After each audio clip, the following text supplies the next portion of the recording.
Hello everyone and I am Ansar Nawaz and I am your English trainer. और आज का दोस्तों जो हमारा लेक्चर है, जो चीज़ मैं आपको सिखाने जा रहा हूँ वो है यूज़ ऑफ एज और एज। आपने अक्सर लोगों को कहते हुए सुना होगा, जहाँ तक मेरा ताल्लुक है, जहाँ तक मैं जानता हूँ, जहाँ तक दुनिया की आबादी का ताल्लुक है, जहाँ तक दुनिया की आबादी का सवाल है। तो इस तरह का जो भी यूज़ है उसके लिए हम जो इंग्लिश यूज़ करते हैं वो है एज फॉर एज। इसका जो उर्दू में तर्जुमा है वो है जहाँ तक मैं जानता हूँ, जहाँ तक वो जानता है, जहाँ तक उसके ताल्लुक का, जहाँ तक उसके रिलेशनशिप्स का सवाल है, जहाँ तक उसके ताल्लुक का सवाल है। इस तरह के जो भी हम सेंटेंसेस और फ्रेजेस यूज़ करते हैं तो उसमें हम जो है ना एज फॉर एज को लेते हैं। एज फॉर एज के दो स्ट्रक्चर हैं। कितने स्ट्रक्चर हैं? दो। एक स्ट्रक्चर ये है और दूसरा ये है। अब इनकी दोनों की डिफरेंट कंडीशंस हैं, हम दोनों को डिफरेंट कंडीशन के तहत करते हैं। अब हम दोस्तों पहला स्ट्रक्चर करने जा रहे हैं और वो है एज फॉर एज।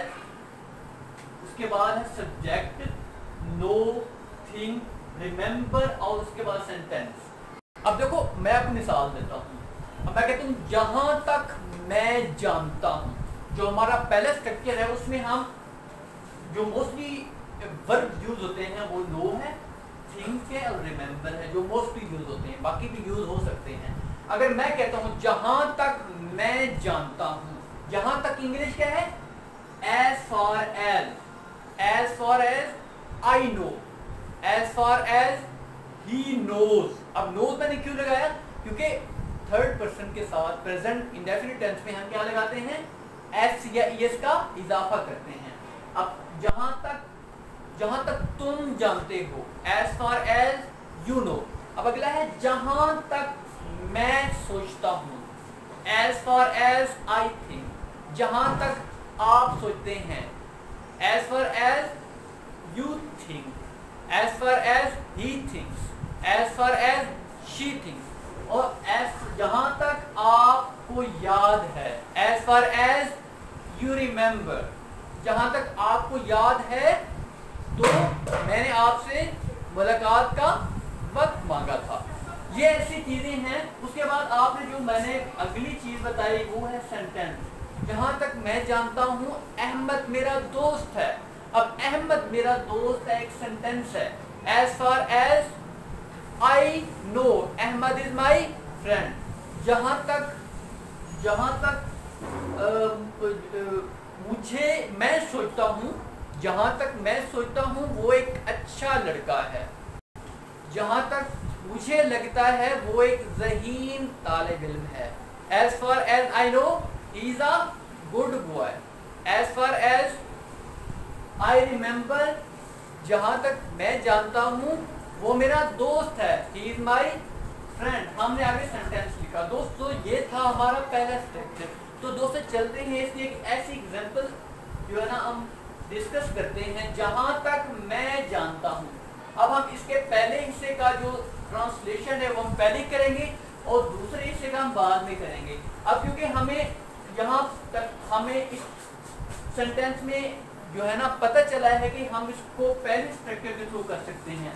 जहां तक मैं जानता हूं, एज फॉर एज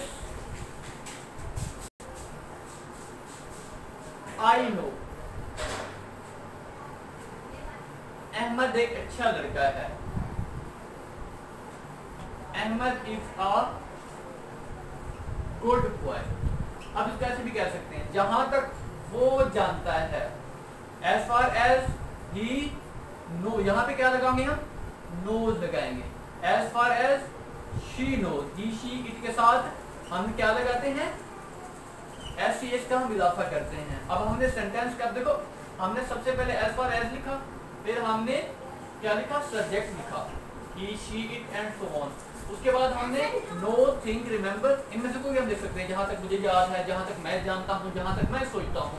उसके बाद हमने सेंटेंस की ट्रांसलेशन कर दी। तो दोस्तों ये थी हमारी पहले स्ट्रक्चर की ट्रांसलेशन जो उम्मीद है कि आपको समझ आई होगी। और आपसे ये रिक्वेस्ट है कि अगर आपको ये वीडियो समझ आ रही है, अगर आप इसको अंडरस्टैंड कर पा रहे हैं, तो आपसे रिक्वेस्ट है कि मेरे चैनल को जरूर सब्सक्राइब करिए और इस वीडियो को जरूर लाइक कीजिएगा। और दोस्तों अगला स्ट्रक्चर और अगली जो चीज़ है वो हम डिस्कस करने जा रहे हैं, वो है एज फार एज के बाद आपने माई लगाना है, he is her then there फलाना, उसके बाद आपने इज कंसर्न लिखना है, उसके बाद आपने सेंटेंस लिखना है। तो दोस्तों हम सीखते हैं कि हम इसको किस तरह इस्तेमाल करेंगे।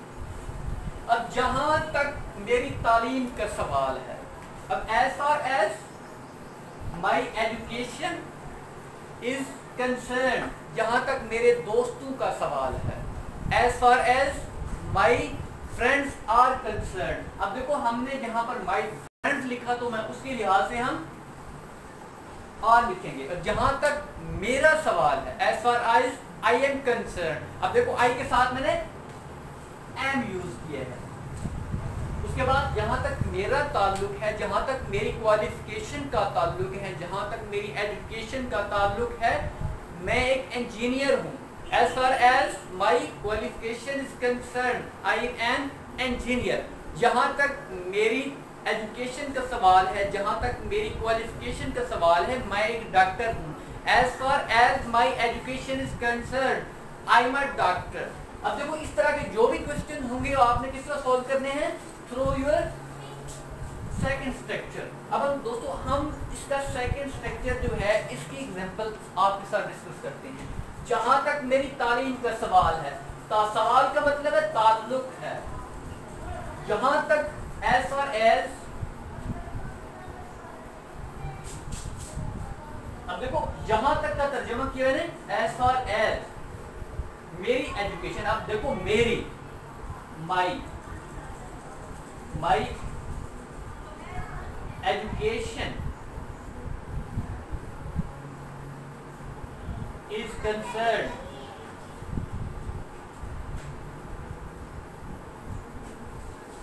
I have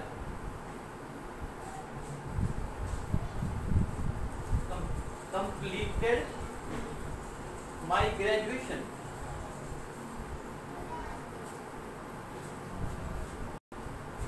अब इस तरह के जो भी सेंटेंसेस होंगे, आप अगर आपकी जो अपनी लैंग्वेज है, फॉर एग्जाम्पल जिस तरह मैं उर्दू में बात कर रहा हूँ, अगर आपकी हिंदी है, अगर आपको अपनी लैंग्वेज पर अबूर हासिल है, अगर आप अपनी लैंग्वेज में सेंटेंस को अच्छी तरह अदा करते हैं, तो इजीली आप बहुत ही अच्छे स्ट्रक्चर डेवलप करके एज फार एज का इस्तेमाल कर सकते हैं। मोस्टली एज फार एज का इस्तेमाल होता है। और आपसे ये रिक्वेस्ट है कि आपके मैं जो असाइनमेंट जिम्मे लगाने जा रहा हूँ वो है 40 सेंटेंसेस। इन दोनों स्ट्रक्चर को इस्तेमाल करते हुए आपने नियर अबाउट 40 सेंटेंसेस की प्रैक्टिस करनी है।